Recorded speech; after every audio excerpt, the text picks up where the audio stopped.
Good morning, everyone. It's a beautiful rainy day here on Lost Temple. I am Pasta Diablo, and I will be commentating this match between CowGoMo playing as the Red Terran on the top, and Az playing as the Blue Protoss on the bottom.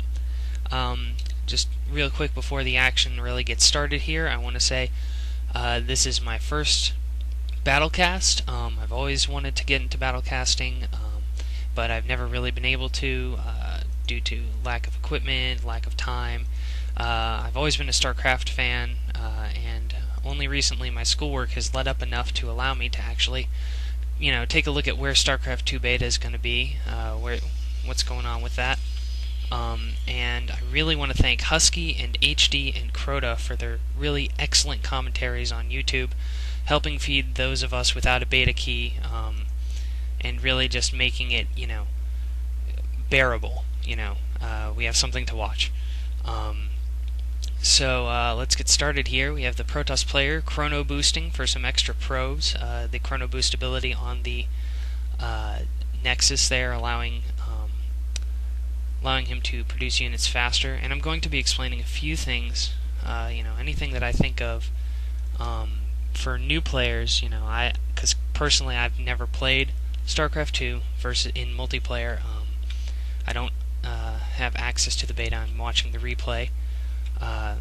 You can do that. There's a way to. I'll put a link over in the comments. So any little thing like that, I'm gonna kind of be looking at this from a new player's perspective, a noob's perspective. Here we have the Terran player. He's building his barracks up here on the ramp. What this allows him to do is wall off the ramp in case anyone tries to, get in for scouting, such as this probe over here is doing, or he's not going to find anyone at that spot, so he's going to go to the next one, to prevent rushing and scouting early on in the game, depending on how quickly you get that set up. Supply depots you can now actually lower into the ground, which is fairly cool, I think. It allows you to make an actual gate, and I personally started off playing Command & Conquer, and I remember gates in Command & Conquer were the coolest bomb diggity thing ever. Alright, so as here he's decided to go for a cybernetics core instead of a second gateway, something that a lot of Protoss players are doing now. Nothing too earth-shattering in this build order here. Let's see, orbital command center over here. Both have, some Vespene mining going on. This Marine's going to go after this probe, finish him off, but the probe's, accomplished his purpose. He's seen what there is to see. He knows what's going on in this base. Oh, that's interesting. CowGoMo is going for a factory already. He hasn't even put a reactor or a tech lab on his barracks, and he's sending an SCV out to do a bit of scouting here across the map. So back over at Az's base, see, we have a robotics facility coming in. Very interesting. So he's not getting the warp gate upgrade. For those of you not in the know, the warp gate allows you to change the gateway into a warp gate, which then, instead of getting a build queue every 30 seconds, you get to warp in any of the units that you can build at the gateway in 5 seconds at any of your pylon locations, anywhere that is powered by a pylon. And that's pretty cool when you get that going. It allows you to almost instantly warp in troops to the battlefield if you set up a pylon right nearby. So let's see. Okay, so we have a tech lab attached to the barracks here. Factory's not really doing much of anything. Building a starport right next to it, so we might see some Banshees coming out of here. He definitely has he's getting the gas for it. He has two Vespene guys, refineries is what it's called for the Terran players.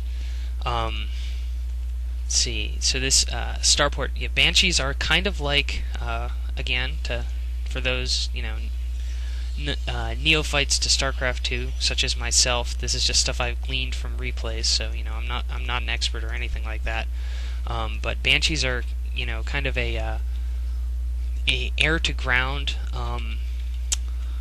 fighter pilot kind of thing. Has no anti-air capabilities whatsoever. So it's kind of like the Ghost, not the Ghost, I'm sorry, the Wraith was in StarCraft 1, except better. Alright, so here we see that the factory was actually building a tech lab just so that the starport could land on the tech lab.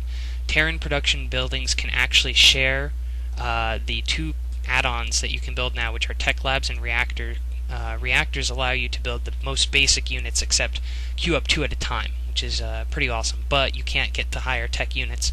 A reactor gives you access to the higher tech units, such as the Banshee. So we are going to see some Banshees running in, probably doing some harassment. We have some Marines and Marauders over here, bunker going down. He actually hasn't sealed off this ramp like most Terran players do. It's of course not anything required. It's just something I've noticed most do.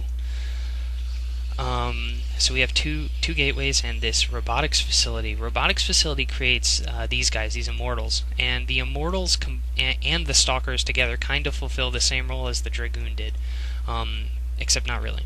The Immortals almost kind of like mixed with a Reaver and a Dragoon, I'd say. It's very good against armored enemies. See here, it does 20 damage to everyone, and then it gets a plus 30 versus armored. So those are very good for counteracting armored units, such as these Marauders here, which again, they're giving a brief explanation, they're like a Marine except with rocket launchers here and giant mechanical suits. They count as armored.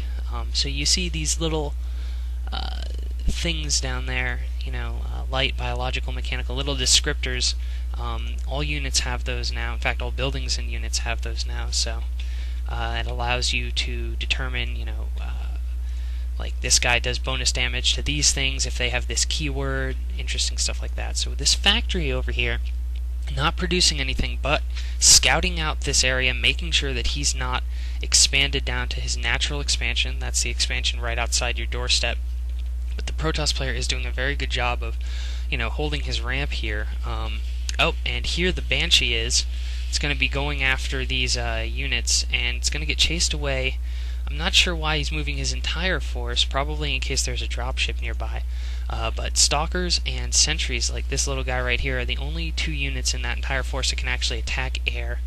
So the Banshee's just going to chill over here and probably pop back in when it gets cloaking researched. I don't know if he's not looking into that, so maybe he doesn't plan on going for that at all. We see more barracks is coming down. He's got an engineering bay up, so he looks like he's going to be building Marines and Marauders, more of them, which is pretty standard for Terran. They are the bread and butter of Terran players these days. And we have a Raven over here, which is good, very good. It's like a science vessel, except it doesn't have the same abilities. It has different abilities. So yeah, let's see. Protoss player, he's got a robotics bay over here, which looks like he's going for Colossi. Colossi are really tall, kind of tripod-like walker mechanical units that just rip through biological units such as the Terrans, Marines, and Marauders. And so they're going to do a fairly good job of stopping an army of Marines and Marauders, which is fairly standard from a Terran player. So it's safe to assume that that's going to be something that he's going to be fighting, so building a Colossus on his move is probably a pretty smart thing to do. Let's see. So this army's just wandering around back here, trying to keep this Banshee away,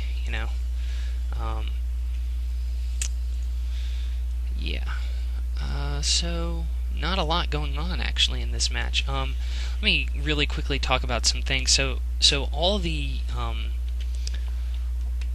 Actually, we're going to take a quick break as this video is about to hit the 10-minute mark, so I can't upload videos longer than 10 minutes to YouTube. So we're going to take this brief pause here, and I'll see you in the next part of this video, CowGoMo versus Az on Lost Temple.